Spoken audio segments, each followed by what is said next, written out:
Assalamualaikum teman-teman. Jumpa lagi di trip malam Senin ya. Kali ini kita membahas kenapa sih harus ada pengawal. Biasanya kalau dari Karangpucung ke arah Jakarta ada pengawal yang ikut sampai di Wanarja. Yang saya kenal ada 3 orang. 1 Kang Karso atau Pak Karso, 2 Pak Purnomo, dan ketiga Pak Tresno. Nah, yang bareng saya ini Pak Purnomo. Pengawal-pengawal ini tugasnya adalah mencari penumpang. Jadi kalau kena sendiri yang mencari penumpang itu akan kurang optimal.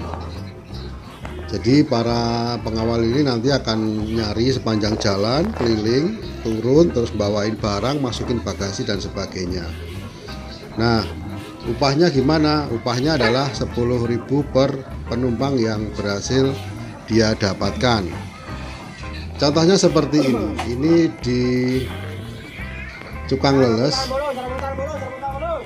Ini ada 4 calon penumpang ya. Yang keempat-empatnya memesan seat dari Pak Purnomo ini. Jadi kalau ada 4 orang ini berarti upahnya 40.000 bagi Pak Purnomo. Sebelumnya perwakilan dari 4 orang itu nggak tahu yang mana itu mem-WA Pak Purnomo untuk ikut di Gapuraning Rahayu arah Jakarta dari Karangpucung, tapi tidak memesan tempat khusus.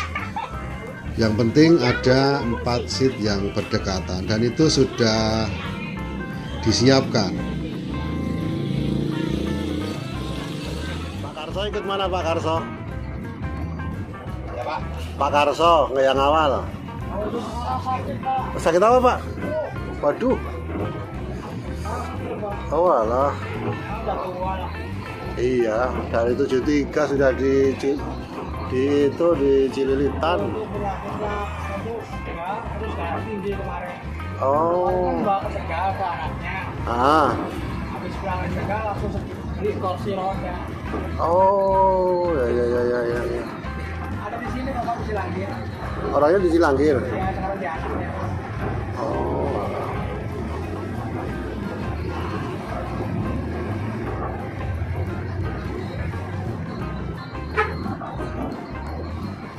Bapak udah lama juga ya Pak ya?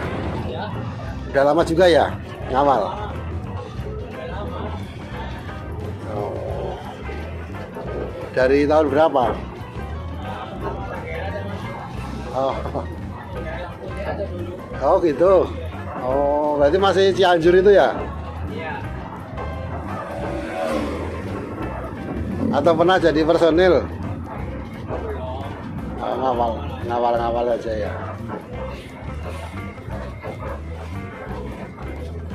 Jadi gitu ya teman-teman ya. Pengawal ini tugasnya hanya mencari penumpang. Berbeda dengan pengawal yang ada di Kampung Rambutan. Karena pengawal di Kampung Rambutan ini statusnya ada di bawah pengurus. Jadi pengawal ini yang di Kampung Rambutan ini juga bertugas untuk ikut menyelesaikan masalah bila ada masalah di lapangan. Pak Jono katanya dapat motor trail. Ada. Mana? Butuh jelek. Enggak, katanya dari Pak Haji. Oh, enggak. Wow, katanya dapat itu. Dan dikasih 1 ya Pak Haji katanya gitu. Jadi sering ada itu, oh, siapa itu lecet, bawa, aduh sih nggak lecet itu. Aku pakai meter, kira, nggak lecet, tapi aku. Oh. Ada dulu tawarin enggak lah. Oh, kirain dikasih gitu. Ya. Sebenarnya hampir sama dengan yang pengawal yang ada di Kampung Rambutan ya. Bedanya adalah kalau di Kampung Rambutan itu 10.000 per penumpang. Berapapun jumlah penumpangnya diambil 1 penumpang 10.000. Tetapi bukan lantas uang itu kemudian dibagi-bagikan kepada anggotanya, melainkan ada ketentuannya. Dan sebagian dari uang itu adalah ditabung atau disimpan itu sebagai uang operasional jika nanti di lapangan ada kendala dan semacamnya. Dan uang ini tidak dibayarkan tersendiri ya, tetapi sudah termasuk dari tiket yang dibayar oleh para penumpang. Jadi sudah masuk di ongkos 150.000 itu ya, tidak ada ongkos tambahan yang lain. Kalau di Lebak Bulus nggak ada ya, karena di Lebak Bulus atau di Pondok Pinang itu sistemnya loket. Jadi sudah include dalam pembayaran ongkos yang kemudian dari pihak agen mendapatkan komisi dari setiap penumpang dari ongkos yang telah dibayarkan. Jadi tetap saja ongkosnya 150.000. Nah, kalau yang Kalideres beda lagi ya teman-teman. Menurut penuturan Kang Ujang Galon, kalau Kalideres ini agak bebas. Jadi tidak ada pengurus-pengurus yang seketat di Kampung Rambutan. Jadi untuk para calon penumpang yang akan naik Gaburaneng Rahayu dari Kalideres disarankan langsung naik ke bisnya saja. Nanti di bis baru akan ditarik ongkos oleh kondektur. Jangan beli di bawah, karena kalau beli di bawah itu bisa jadi kena calo. Cerita Kang Ujang bahwa ada orang yang kena calo sampai 350.000. Ya benar, uangnya dikasih Kang Ujang, tapi yang dikasihkan cuma 150.000, yang 200 diambil oleh calo, dan kita nggak tahu calonya yang mana. Taunya Kang Ujang sudah dikasih 150.000 sama orang untuk satu ongkos penumpang yang akan menuju ke arah Sidarja. Jadi beda-beda ya teman-teman ya. Untuk Sidarja, Gandrung Mangu, kalau dulu Wangon ya, itu juga nggak ada pengawalnya. Yang ada sebenarnya ya hanya itu tadi yang di Karangpucung dan Kampung Rambutan. Alhena.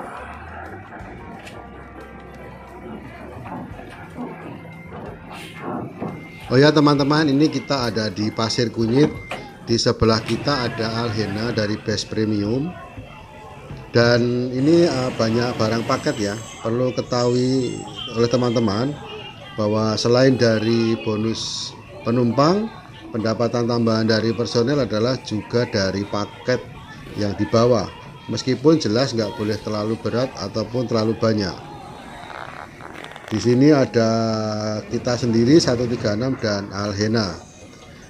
Perjalanan kita lanjutkan ke arah barat.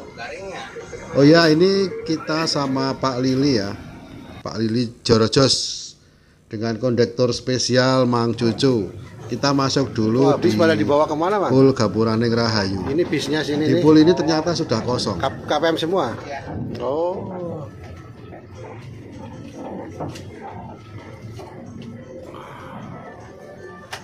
Yang mau ke air, yang mau merokok, yang mau ngopi, monggo.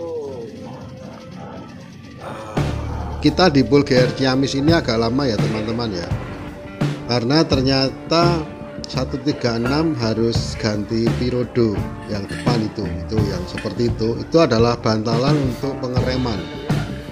Pirodo yang ada sudah aus dan tinggal besinya, jadi masih baret-baret. Kalau rem diinjek maka bunyinya keras sekali. Ini diganti yang baru. Oh ya teman-teman, ngomongin masalah pengawal, sebenarnya pengawal ini adalah ujung tombak dari pemasaran Gaburaneng Rahayu ya teman-teman ya.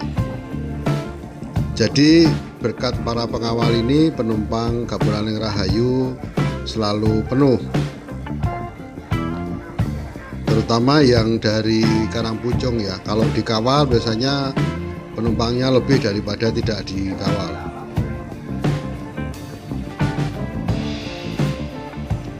Seperti teman-teman lihat di video-video saya sebelumnya, kadang pengawal kalau yang dari Kampung Rambutan itu jalan kaki mulai dari keluar terminal hingga ke Pasar Rebo, jadi lumayan jauh untuk mencari penumpangnya. Kalau yang ngerjakan itu kena sendiri, dia pasti akan kecapean dan nanti sepanjang perjalanan adanya ya tertidur, kasihan sopirnya kan. Jadi bagi-bagi tugas seperti itu teman-teman. Beberapa PO tidak melakukan hal itu, baik itu dengan pengawal ataupun pemasaran yang bagus. Makanya kadang-kadang penumpangnya selalu kurang, dan itu dikeluhkan oleh personel, kenapa sih kita nggak ada yang awal, nggak ada yang nyariin penumpang gitu ya. Itu di PO yang lain. Memasuki terminal Ciamis kita bablas saja karena nggak ada penumpang yang masuk, dan di GR ini tidak ada pengecekan penumpang ya di Ciamis ya. Di Ciamis itu adanya adalah pengurus yang menaikkan penumpang, dan ini kita sudah berhasil menyalip R158 yang tadi mendahului kita karena kita sedang ganti periode. Dan sampai di SPBU Cihaur kita ngisi solar duluan, sementara di sebelah kita itu ada R145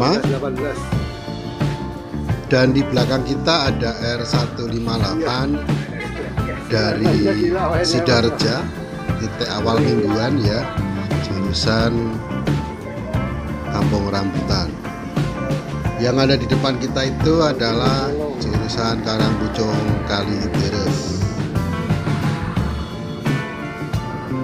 Dan kita akan menyalip ya, karena sesuai dengan ketentuan kita adalah angkatan pertama.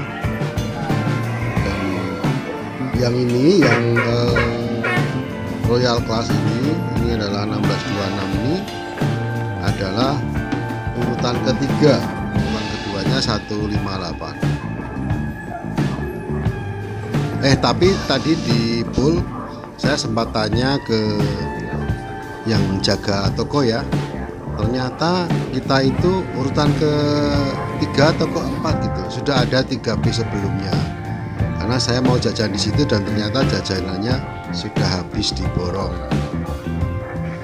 Kita memasuki tanjakan Gentong, lumayan ramai teman-teman. Di depan kita ini ada truk yang jalannya lambat, sementara kalau mau ambil kanan di depan ada kendaraan. Pak Lili cukup berhati-hati walaupun akhirnya terus ngegas dan berdoa agar tidak terjadi kejadian yang lalu. Pas naik di sini penumpangnya banyak, mogok.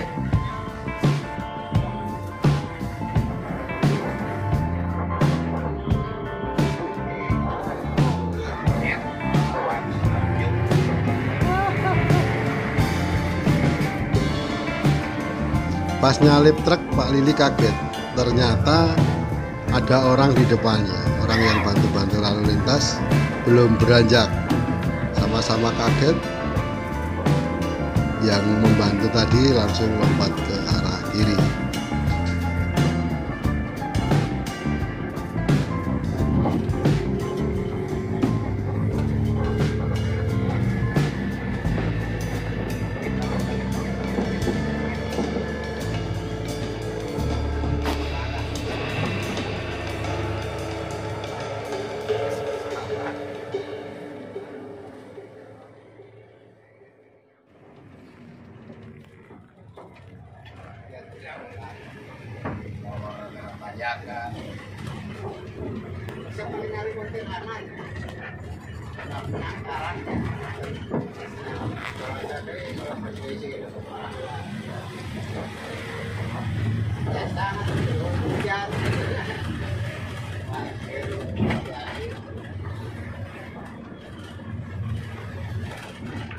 Pasang manfaat kita balik dulu ya.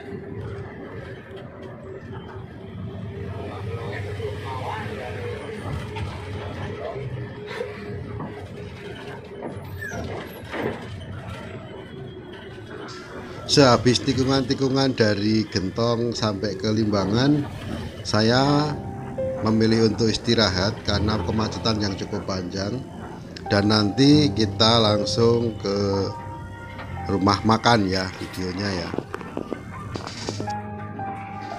Ini masih lingkar Gentong teman-teman, jadi masih saya pantau pergerakan kendaraannya. Di sini Pak Lili mulai nginjek gas ya, karena Di lingkar inilah kesempatan kita untuk mendahului kendaraan-kendaraan yang berjalan lambat. Sekali yang di sini tidak bisa disalip, maka kita nyalip selanjutnya harus nunggu sampai di Kadipaten. Artinya setelah semua tanjakan selesai dilibas, baru bisa nyalip.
Nah, kita skip di rumah makan. Kita tidak perlu memvideokan bagaimana kita makan dan ketemu dengan orang-orang, tapi kita langsung lanjut perjalanan menuju ke pintu tol Cileunyi. Kita kebarengan tetangga kita ya, Aldebaran dari Best Premium. Cuma waktu saya lihat ternyata drivernya bukan Pak Hendra X Budiman, tapi driver yang lain. Nah, di tol ini Pak Lili mulai pancal gas terus, dan akhirnya saya juga kecapean ngikutin Pak Lili dan tertidur. Tahu-tahu sudah sampai di Lebak Bulus. Terus saya ikut balik lagi ke Kampung Rambutan, nunggu sampai dengan jam 5. Oh ya teman-teman, di rumah makan saya sempat ngobrol dengan Pak Lili. Saya bertanya-tanya, Pak, kenapa sih kok sekarang yang banyak itu yang Bluetech, Hino, RK maupun 1516. Nah, ternyata memang yang RK itu memang disimpan saja, bukan berarti rusak, tapi memang sengaja tidak dikeluarkan selama corona. Sedangkan waktu corona yang dikeluarkan justru yang balon atau yang Royal Class. Makanya sekarang banyak Bluetech yang muncul yang digunakan kembali oleh Gapuraning Rahayu, seperti R127, 130, 133, 134, 135, 136, 154, 155, dan 149. Kalau 137 itu sudah balon atau Airsus. Nah, ini kita sudah sampai di Lebak Bulus ya teman-teman ya. Ini pukul 3 ya, kurang lebih pukul 3 atau setengah 4. Oh iya Pak. Kemudian saya situ. ikut kembali Ya, pohon mangga. ke Kampung Rambutan. Asirot. Oh, tapi masih ke situ sekarang? Enggak? Masih suka ke situ? Anak-anak masih di situ. Oh. Anak-anak empat di situ.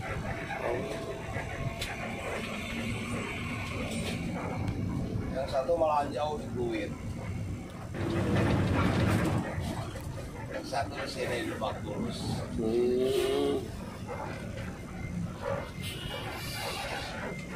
Di Kampung Rambutan saya tidur dari jam 4 kurang hingga adzan subuh. Dan ini ketika saya pamitan usai adzan subuh, Pak Cucu atau Mang Cucu sedang sibuk menurunkan paket tahu bulat. Banyak sekali teman-teman. Baik, mungkin sampai di sini dulu jumpa kita. Terima kasih sudah menyimak. Kita jumpa kapan-kapan. Salam.